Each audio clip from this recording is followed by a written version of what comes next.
number of zeros in the end. In any product problems like multiplication of the series or sequence, so to find out exactly number of zeros without multiplying, we have the short trick, simple and easy technique I'll explain. Now the question is 1 into 2 into 3 into 4 into so on up to 700. If you multiply in this solution, how many zeros are there? Okay, the thing is, you just to take the last number first. 700 is the last number, no? Take the 700. The step is divided by 5. Take that 700 and divide by 5. Right. 700 divided by 5 is 140. I'll tell you the why only 5. Because if any number multiply with 5, for example, 5 into 2 is 10. So just with 5 parts. So 1 into 2 into 3 into 4 into 5. If you multiply, there will be 1 0 again. That's why first you can take the last number, divide by 5. Okay, just only remember the simple easy technique. 140 got, no? Then now you can take 140 again divided by 5. 28.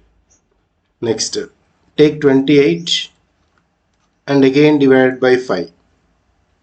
5 it is. Don't take the only the quotient part, don't take the remainder. So 5 times 5 is 25. So extra 3. So exactly, only the quotient. 140, 28 and 5. Next again. So 5 we got. Then again this answer divided by again 5 is equals to 1. Until you get less than 5, you can continue this. If it's 5, again you do. Until you get answer is less than 5, you can continue this process. Now you can counting of all these numbers 140, 28, 5 and 1. So 140 plus 28 plus 5 plus 1 is all. So 168 and 4. So 174. So answer is 174 zeros. Or there in 1 into 2 into so on, if you multiply up to 700, there is 174 zeros. So because this number is starting with 1. Now see one more pattern. Now question is 2 into 4 into 6 into 8 so on. So multiples of 2 here. Multiples of 2 means first step you can take this 180. First you can divide by 2. Actually here is 700 is the last number, no? 700 divided by first number is 700. So we started with 700 itself. But the starting number is 2. So multiples of 2 it is. So first step 180 divided by 2 is 90. Now consider 90 as the question now. Now you can start with 90. So don't take this 90 as an answer. Now 90 you can start with divide by 5. Because last number divided by first number, because the multiple of 2. Only multiples of 2, multiples of 3 only, this shortcut we can use it. Okay, so 90 divided by 5 first. 90 divided by 5 is 18. Again you should take that answer 18 divided by 5. So only quotient part 3. Now 3's answer is less than 5, so you can stop it. So we supposed to take only this 18 and this 3, these two numbers. So 18 plus 3 is equals to 21.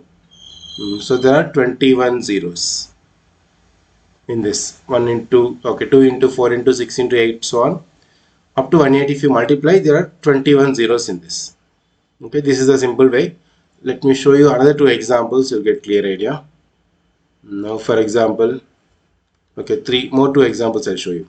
If it is the product is like 3 into 6 into 9 into so on, let me take up to even 450. So how many zeros are there in this? So according to the method, this is the take 450 divided by 3 first.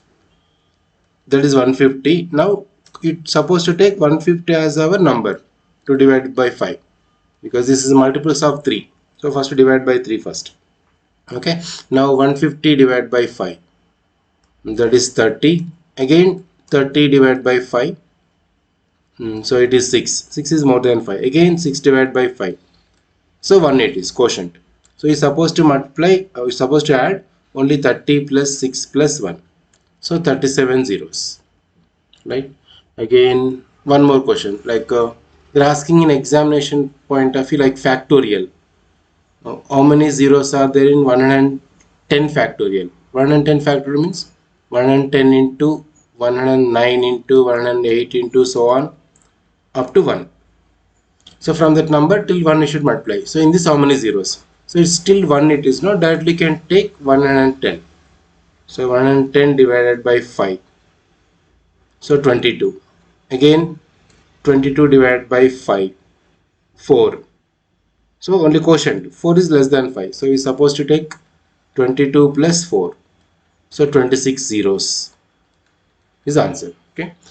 Now in case the any question is asking all the numbers are just multiplication with odd numbers. Okay. For example, how many zeros are there in 1 into 3 into 5 into 7 into so on till 99? If all the numbers are only odd numbers, so the number of zeros are nothing. That means there is no number, there is no zeros in this. So number of zeros in this just only 0. If all the numbers are only odd numbers, product of odd numbers zeros are 0. Right? So okay. So this is the concept of finding the number of zeros at the end. So this logic 2, 3 categories now you can remember.